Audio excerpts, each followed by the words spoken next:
Hey, I'm Jenny the Sandcastle girl, and I'm going to show you how to make a sandcastle on the beach. Now my first tip is grab some mates, either people you work with or family. I'm going to use my family, my husband Hossam and my son Adam. Come on guys! Draw first the base. What we're going to do is we're going to make a pad for the sandcastle to sit on. So, double in here. Double up that base. What we're going to do is the volcano method. So, we build up the sand. Here, I can use a big shovel. And I'll go get some water.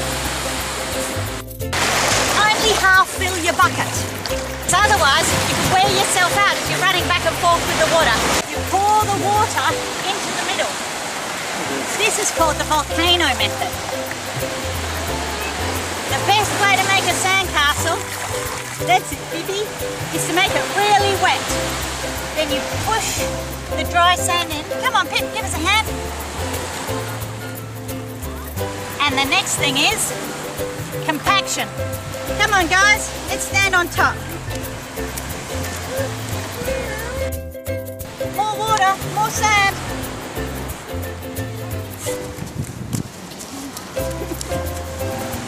Build up. We use buckets, but we cut the bottoms off here, and then we can compact the sand in these. That's called a hard pack. Let's start with that one. Always put the fat end down the bottom. Now, in goes the sand, and in goes the water. Once the sand and the water's gone in, and you've lifted it to about that height, you get in and you pack it down with your feet. Now really put your heels against the back of the bin. Heel, toe, heel, toe, heel, toe. You're really packing that sand down. It's good always to get the biggest person in your group to be the last person to pound up the top ones. And now I'm going to show you how to make towers. Get the sand and the water floating around in the bucket. And then you have to move it very quickly and shimmy or jiggle it down flat. Okay, move your hands quickly. Jiggle it down flat. Now this is called a soft pack stack. You know, for a technical word, but really what it means is without having a tube or a bucket, you're packing the sand on top of itself, but it only works if you move really quickly. You can have a go. Move really quickly and pack it up. That's all ready for carving now.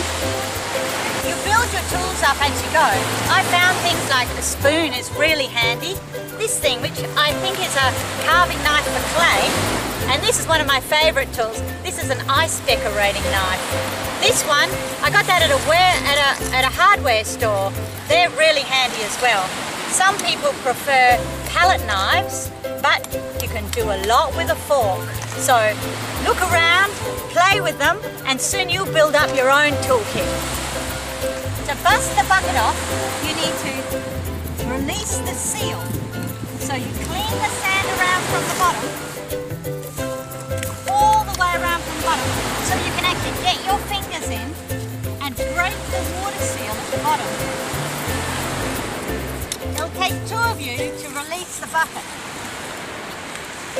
Once you've broken the water seal, it won't be hard. You hit it on the side, that will help release it. I just got some PVC pipes for that.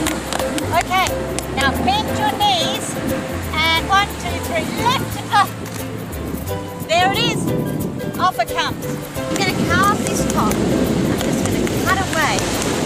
You see, the best way to carve sand is to slice it gently. I'm going to turn this into a house. And then this here will be a walkway. I make a ramp. And I'll make that into stairs.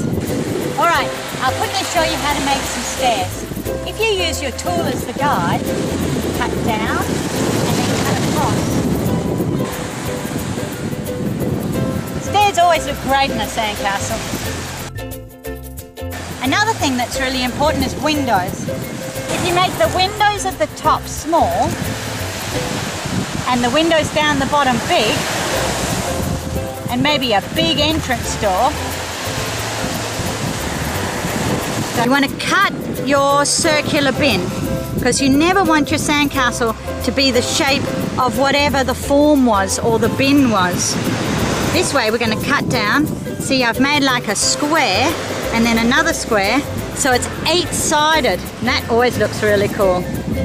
If you cut in close too, you can do some more interesting detail on the layout further down. Now look, I'm doing a quick rough cut here, so I have a general idea of what I'm going to do. I'll put another staircase in coming around here to here. I'm going to build a wall between these two and maybe have a cut through in there.